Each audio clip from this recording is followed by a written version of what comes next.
Hey, it's Aaron from GameEnthus.com, and today I'm taking a look at Rulebenders, designed by Tom Vandeweyer, with art by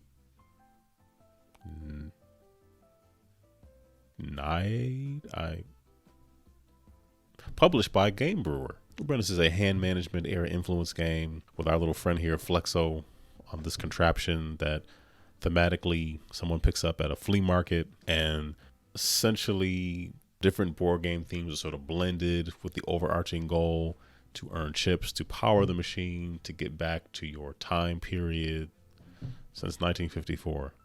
That was not a good year for everybody. Anyway, Rulebenders, hand management, area influence. This is a prototype. Game Brewer. Let's open the box and see what's inside. Coming to a Kickstarter near you.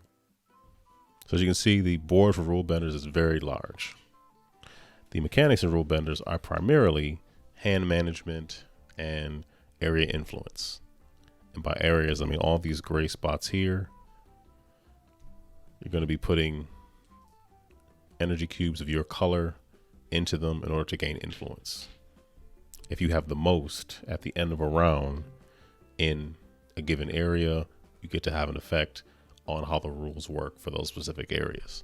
The game plays up to 5. I only have 2 out here, and I just have a very small subset just for examples of the numerous components the game comes with. The theme is about a machine that someone buys from a flea market that sort of blends different genres and themes of games into one, and sort of like a time machine essentially. So you have the 4 themes. There's 6 in the full game. This is a prototype. So this one only has 4: Arabian Nights, Pirates, Prehistoric, and Fantasy, each with their own deck and discard pile, along with the Flexo, their Flexo cards, and a discard pile for those Flexo cards. So the various areas here. So I'll start off at the top here. This area here is the tiebreaker area. 3 things you can do on your turn. You can play a card, place an energy cube in one of the areas here, or place an energy cube in the tie-breaking area. Just remove this piece here so I can kind of show you up close. Each one of these sections is different. They're gonna have 2 main areas that you interact with. You're placing cubes here, and you are moving your color evolution disc on an evolution track. At the end of the track is a nuclear symbol and an atom symbol. This particular evolution track changes how many chips you begin each round with. So should you move all the way up to the far right, you would gain 2 more chips on that round. If you are not player 1, you'd automatically gain 1 chip, and then you gain 3 total. If you were player 1, you would be gaining 4. Player 1 gets 2, everybody else gets 1. Should you move all the way to the right, you have a chance to take one of the tokens. These tokens have a chip value that you can get that number of chips at the end of the game, which is kind of nice. Some of them have 0, but you won't know, but there are cards that will let you look. So you have a little sneak peek. And then the multiplier, there's cards that allow you to use a multiplier or add a multiplier to it. So whatever number this happens to be of chips, it can multiply by 2. And the same goes for the other icon here on the left. So should you go all the way to here, so should the purple player get all the way there, they could essentially be losing chips because of it's -2, but it also puts them in a better position to get this, which is worth 5 points,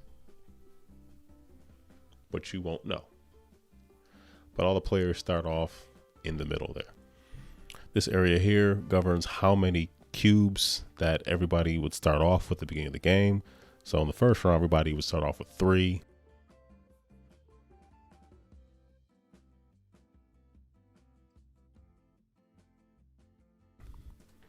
And then depending on who gains influence at the end of that round or any other round outside of the last one, they could decide to move this up a space. So you start off with 3, they can move up to 4, 5, or 6. However, this is global, what everybody would get, but based on how you move on the evolution tracker for this area indicates how many more or less you might get. And it works the same way for the number of cards you start off with, which is this area right down here. You start off with 3 cards in the first round, and then whoever gains influence can either keep it there or move up to potentially 6. And then, of course, you have the evolution tracker, which indicates how many you individually will get. This over here is the theme area. Should you gain influence here, you can decide what theme cards can be played in the next round. So you have a whole handful of prehistoric cards, and the theme happens to be pirates, you might not be happy. However, when the game begins, you're able to play the theme that you're in and the one directly beneath it. So should it be the Arabian Nights theme, when the game begins, everybody can play the Arabian Nights theme, or whatever the theme is, and the one directly across from it. So you could play Arabian Nights and the prehistoric. And should you come over this way, that means you can only play the theme that's there. So you come all the way over here, which puts you in a position to get this, which is what happens. This one happens to be worth 6 points. You also, there's an X, so you get all the way over here, you can't even play any theme cards, which might be worth it to you to get the points if there are any, but if this happens to be a 0, then that whole round you can't play any cards, which is really unfortunate. And this one means you can play the current theme and then anyone that is adjacent to it, left or right. And then if you get all the way over here, that means you can play any theme you want. This is the max hand size area. So at the beginning of the game, your max hand size is 5. And of course you have the tracker, which indicates -2 up to 2+. This area here uses these trade tokens, which at the beginning of the game, everybody will get a 3-to-1 trade token. There's also a 2-to-1 and a 1-to-1. What that means is you can trade any resource 3-to-1, 2-to-1, 1-to-1. There's also an indication on what type of currency you can use. So if you get all the way over here to the left, you can't use anything to trade. These two mean you can trade the current currency. This one means you can trade the current currency plus the secondary currency, and the one all the way to the far right near the nuclear symbol means you can trade using anything. Up here, this decides what the currency is. So when the game begins, your currency is going to be card. You need to pay a card to play a card, essentially. And the secondary currency for that is chips, which is the actual victory point. So you got to be careful. The other option is the cubes can become your currency, and the secondary would be your cards. And then the third would be the chips are your main currency, and the cubes will become your secondary. So that's essentially how the board plays. And this right here indicates the rounds. The numbers beneath the rounds indicate how many points you would need to play. This card, for example, is the Angry Dwarf. It is a fantasy card. It has a hashtag, meaning you need to play that many cards, or that many resources to play it. So if in the first round, it would cost you 3 resources to play it. Second round, it'll cost you 2. Third, it'll cost you 1. By the time you get to the 4th round, cards with hashtags cost nothing to play. So it's very expensive at the beginning, and it gets less expensive as the game goes on. Just some examples of some of the cards. Like I showed you, this one is a fantasy card. The round determines the number of resources required to play it. The Sultan has 0. You can just play this card. And at the end of the game, you do get points for sets of each theme that you picked. As I said earlier, this is a prototype. It's only 4. The final game has 2 extra sets, which would be zombies and sci-fi. So if you have 1 of a particular theme, you get 1 point. If you have 2, you get 3. If you have 3 out of the 4, you get 6 points. And if you have for each full set of 4 theme cards you played in front of you, could keep cards in front of you that you played, you would get 10 points. Cards that have blue lettering and are underlined, you keep in front of you. And then cards that do not, which have silver, you would play them and you'd put them into their respective discard pile. So if I played the Hydra, it says all players immediately score 1 chip for each of their cubes on the board. That's kind of nice, actually. So you play that and then you'd be done with it and put it in the discard pile. But anything that's blue and underlined, you would keep out in front of you, because those can be made into sets and scoring. So the Sultan's kind of cool because you get to score the sets by default, but if you have cards that let you score it again, you can essentially double up on it, which is kind of nice. As I said earlier, you can only play cards of the selected theme. Using this would pick between Arabian Nights, Pirates, Prehistoric, and Fantasy. But Flexo cards can be played at any time. Flexo, flexible, you get the idea. But Flexo cards aren't really themed, so they're never going to stay in front of you. You pay the cost to do it, use it, and then put it into the discard pile. However, Flexo cards don't stay in front of you past the round you're in. However, if you were to play, let's say this Flexo card, it says organization. So it says gain 1 of whatever currency is for each cube in the tiebreaker area. This is the tiebreaker area. At the bottom, it has a small icon. So for every card you have, for every Flexo card you play that round, you match the icon to one of the areas here. So this one is about currency. This would allow me, should I win influence in this area, and I also play the Flexo card with the same icon in it, I can move my disc on the evolution track an additional space. So if I win influence here, I can move it anyway, but because I played a card, a Flexo card that matches it, I could play another one. And actually I'm doing it wrong. Excuse me, this one. It's the actual, this is not the currency, it's the trade-in one. There's a circle around it. So I will be able to move my disc in additional space, which means I can move closer to here, which also means I can probably move over to here, which lets me use any currency for the trade-ins, which is kind of nice. I'm going to draw 4 cards for the purple player and 4 cards for the green player. So I'm starting off with 4 cards. That means I can pick 4 cards from any of the cards here. So I guess somebody will pick a theme. Let's say they chose the Arabian Nights theme. So I'm going to choose, I'm picking 4 cards. I'm probably going to pick, let's say 2 Arabian Night theme cards, because that is the actual theme. And then let's say they both pick 2 Flexo cards, so that everything they have, they can actually use. I guess the starting player might end up with 2. So the green player will look at their cards. They all cost 1 to play. So on their turn, the green player has an option of playing a card or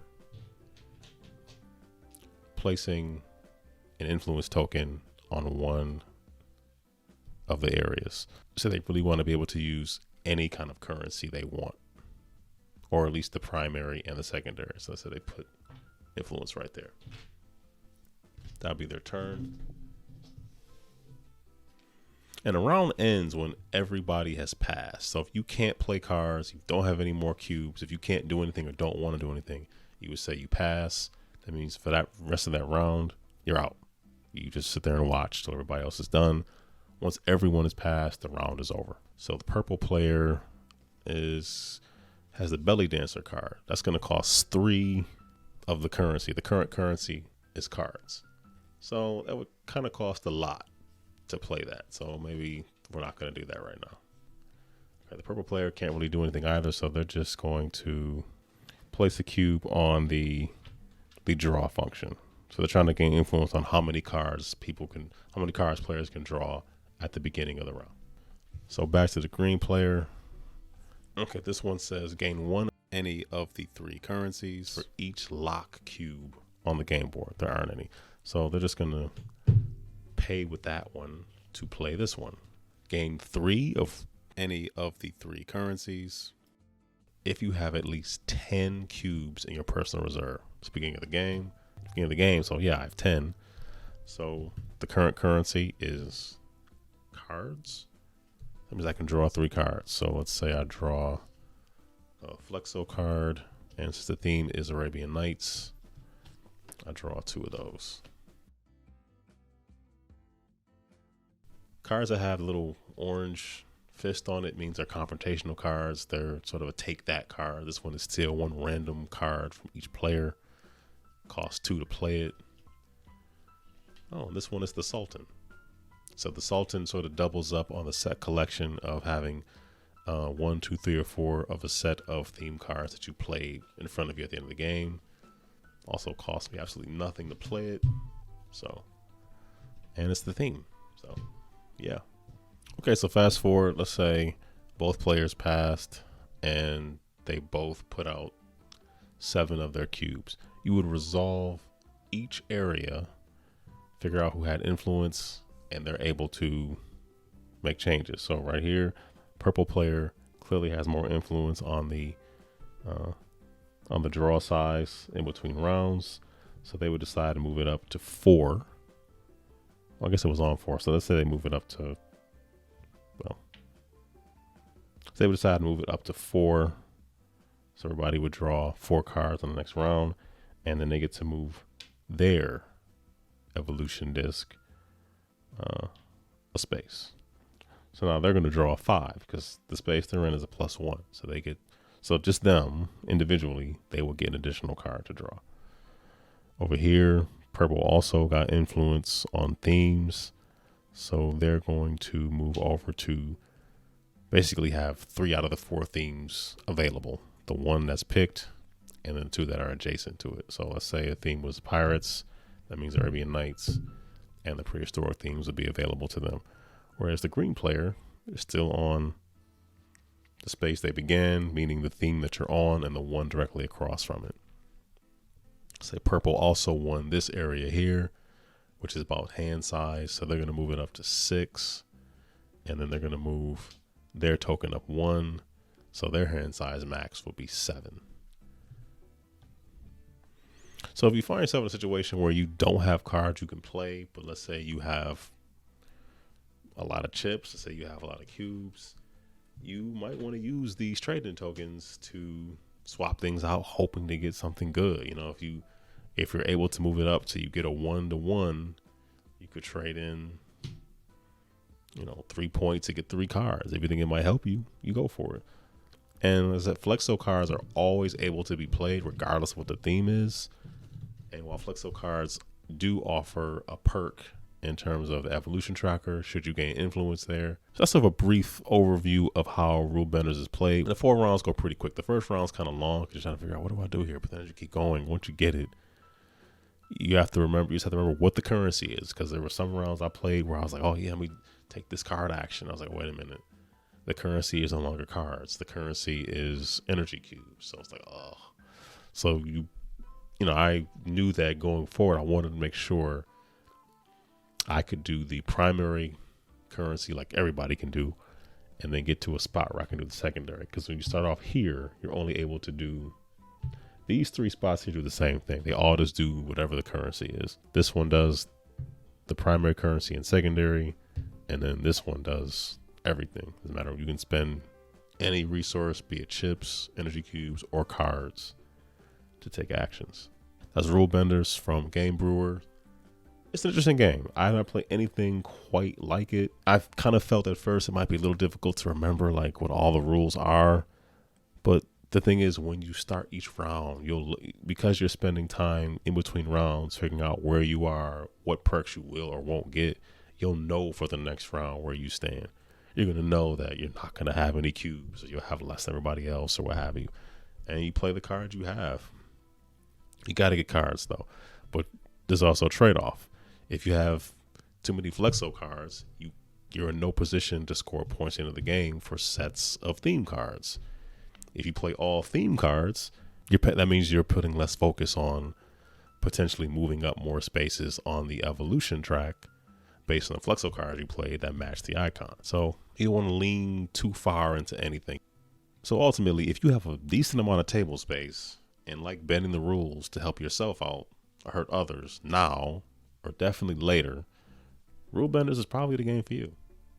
It's up on Kickstarter, so have at it.